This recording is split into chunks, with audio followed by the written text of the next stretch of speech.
I'm Dr. John Burns. I'm the founder and CEO of the Center for Aggression Management, and proud Navy veteran on the first nuclear-powered submarine. And I'm here to talk to you about the critical aggression prevention system that we began 29 years ago. Originally, our objective was to prevent assaultive and violent behavior by identifying what the FBI and the Secret Service call identifying someone on the path to violence. In other words, what we prefer to call the sequential successive precursors to this assaultive and violent behavior. But what we also began to realize that these same pre-incident precursors enabled us to get out in front of sexual harassment, abuse, bullying, discrimination.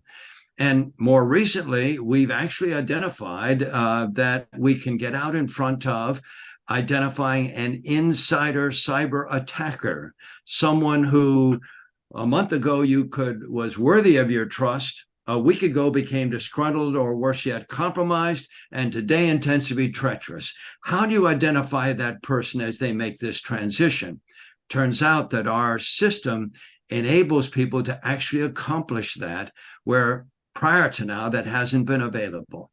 When we think about how things are approached today, sexual harassment, abuse, bullying, discrimination, all of these elements, we react to them. Because when you think about it, when you call a program sexual harassment, doesn't that represent someone who's already exhibiting that bad behavior? It does. So the ability to identify the pre-incident precursors for the first time enables us to get out in front and actually prevent it from occurring. But moreover, 10 years ago, we got this scientifically validated as reliable.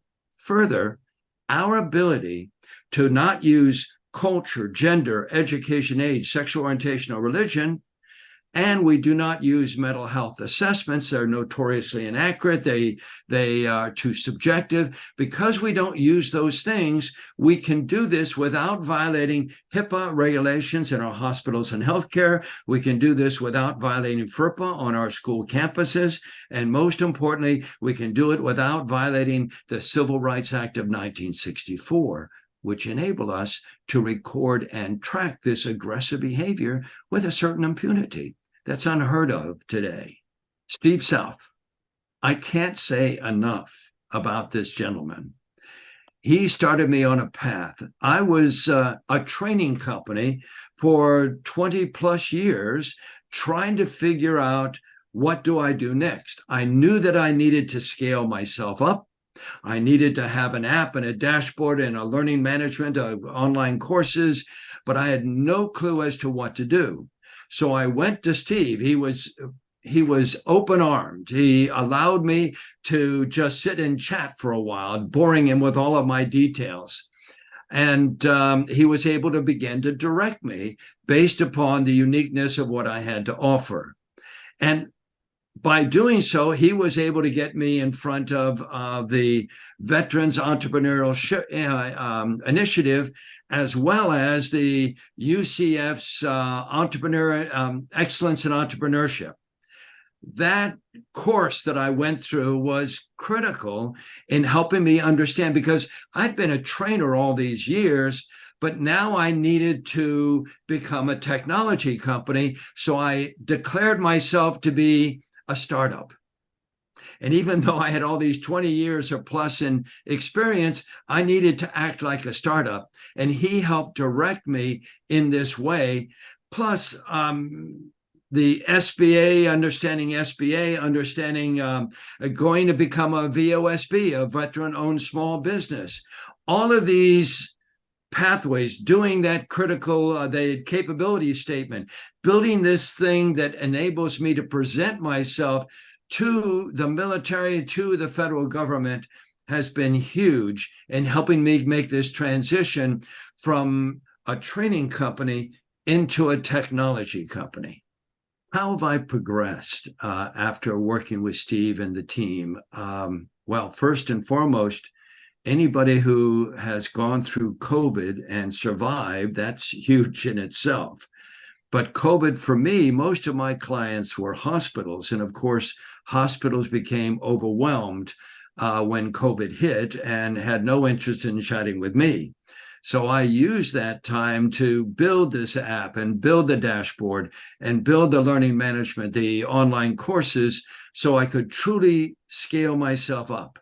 Because as I said, I was a trainer prior to that, and now I needed to break through and become a technology company, something that was completely foreign, but I needed to learn it. And again, Steve has been a help all the way along.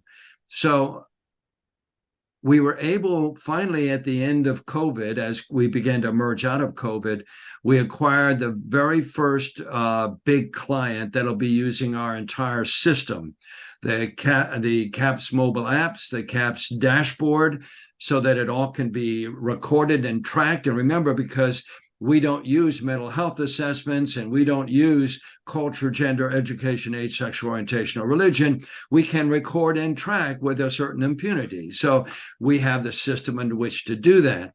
So we've built all of this during the time that I've been working with Steve and SBDC, but also